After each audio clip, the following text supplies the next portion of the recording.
اگر افطار کے وقت گھر کے قریب مسجد سے اذان سنائی نہ دے بلکہ دور کی مسجد سے آواز آ جائے تو روزہ کھول لینا چاہیے یا قریب کی مسجد کی اذان کا انتظار کرنا چاہیے؟ بہت اہم سوال پوچھا ہے.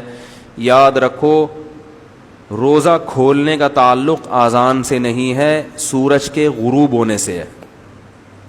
اگر سورج کا غروب ہونے کا ٹائم لکھا ہوا ہے نقشے میں, کتنا لکھا ہوا ہے کراچی میں, آج کتنا تھا 7:08, تو آپ روزہ کھولیں 7:11 پہ. وجہ اس کی یہ ہے کہ یہ جو 7:08 کا ٹائم ہے یہ یقینی نہیں ہوتا, یہ تقریبی ہوتا ہے, تقریبی اندازہ ہوتا ہے. یہ جو فلکیات کی کیلکولیشن ہے نا سائنسدانوں کی, یہ 100% یقینی نہیں ہوتی. اس میں کچھ چیزوں کی وجہ سے فرق آتا ہے. مثلا مغرب کی جانب جب غبار زیادہ ہو تو بسا اوقات سورج غروب ہونے کا ٹائم ہو چکا ہوتا ہے مگر سورج غروب ہوا ہوا نظر نہیں آ رہا ہوتا. اس کی ایک آپ تجربہ کر کے دیکھیں. ایک پیالے میں سکہ رائج الوقت ڈالیں, رائج الوقت نہ بھی ہو پرانے زمانے کا بھی چلے گا, وہ کیونکہ مہر میں لکھواتے ہیں نا سکہ رائج الوقت کے مطابق اتنے روپے, وہ پرانا اب تک چل رہا ہے. تو میں کہتا ہوں یہ رائج الوقت کیا ہوتا ہے کہ ہم کیا قارون کے زمانے کے سکے سے بھی مہر ادا کرے گا کوئی؟ تو سکہ رائج الوقت ڈالیں یا پرانا ڈال لیں, ایک پیالے میں کیا ڈالیں, سکہ. پھر آپ اس سکے کو اس طرح سے دیکھنے کی کوشش کریں کہ پیالے کی دیوار حائل ہو رہی ہو, جس کی وجہ سے سکہ نظر, یعنی کنارے سے دیکھیں, ایسے پیالہ رکھے نا ایسے کنارے سے دیکھیں کہ دیوار کی وجہ سے, پیالے کی دیوار کی وجہ سے آپ کو سکہ رائج الوقت نظر نہیں آ رہا, ٹھیک ہے نا, بالکل اس کا بس معمولی سا کنارہ نظر آ رہا ہے. پھر آپ اس پیالے میں پانی ڈالنا شروع کریں, آپ دیکھیں گے وہ سکہ آپ کو نظر آنا شروع, حالانکہ وہ سکہ غروب ہو چکا ہے, یعنی وہ دیواروں کے پیچھے چھپ چکا ہے, مگر پانی کی وجہ سے جو لہریں ہیں نا جو سکے سے ٹکرا کے آ رہی تھی وہ ٹیڑھی ہو جاتی ہے, لہذا وہ غروب ہونے کے باوجود آپ کو نظر آ رہا ہوتا ہے. نہیں آ رہی بات؟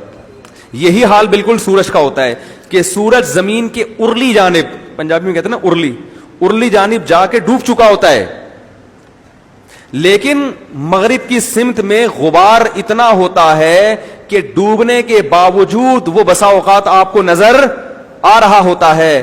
تو شرعی لحاظ سے وہ نہیں ڈوبا ہوتا, فلکیات کی روح سے وہ ڈوب چکا ہوتا ہے. یعنی سائنسدان جب کیلکولیشن کرے گا تو کہے گا سورج چونکہ اتنے ڈگری نیچے جا چکا ہے لہذا غروب ہو چکا ہے, لیکن عین ممکن ہے آپ دیکھیں تو آپ کو نظر آ جائے وہ غبار کی وجہ سے. تو شریعت میں مدار کس پر ہے کہ آنکھوں سے, یعنی اتنا ڈوب جائے کہ دیکھنے میں بھی نہ آئے. تو اس لیے علماء کہتے ہیں کہ 2-3 منٹ کی احتیاط کیا ہے ضروری. ایک تو اس لیے بھی, دوسری اس لیے بھی کہ جب کیلکولیشن کی جاتی ہے فلکیات کی تو کسی بھی جگہ کے مرکز کو بنیاد بنایا جاتا ہے, لیکن اس کے ارد گرد کے علاقے ایسے ہیں جہاں چند سیکنڈ کا فرق آ سکتا ہے. اور ویسے خود ماہر فلکیات بھی کہتے ہیں کہ اس میں چند سیکنڈ کا فرق ویسے بھی آ سکتا ہے کیلکولیشن میں. تو اتنی ساری چیزیں جمع ہو گئیں تو پتہ یہ چلا کہ جب 7:08 ہوئے ہیں تو ہمیں یقین نہیں ہے کہ سورج غروب ہوا ہے, لہذا احتیاطاً 3 منٹ. آپ کہیں گے بھی غروب میں تو جلدی کا حکم ہے, جلدی کا حکم ہے بشرطے کہ غروب کا یقین ہو جائے. ابھی یقین ہی نہیں ہوا ہے, لیکن کیا ہوتا ہے کہ اذانیں شروع ہو جاتی ہیں. بعض اذانیں تو وقت سے پہلے ہوتی ہیں.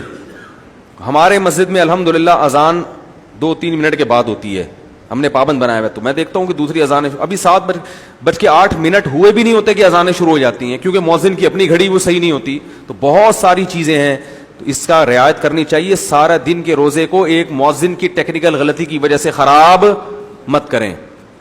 تو اس لیے جب سورج غروب ہونے کا یقین ہو جائے پھر تو آپ نے کیا کرنا ہے, وہ جو نقشے ملتے ہیں آج کل غروب آفتاب کے تو وہ دیکھیں, اس سے احتیاطاً 2-3 منٹ. میں 3 منٹ کی احتیاط کرتا ہوں. 7:08 ہے تو 9, 10, 11 پہ میں افطار کرتا ہوں.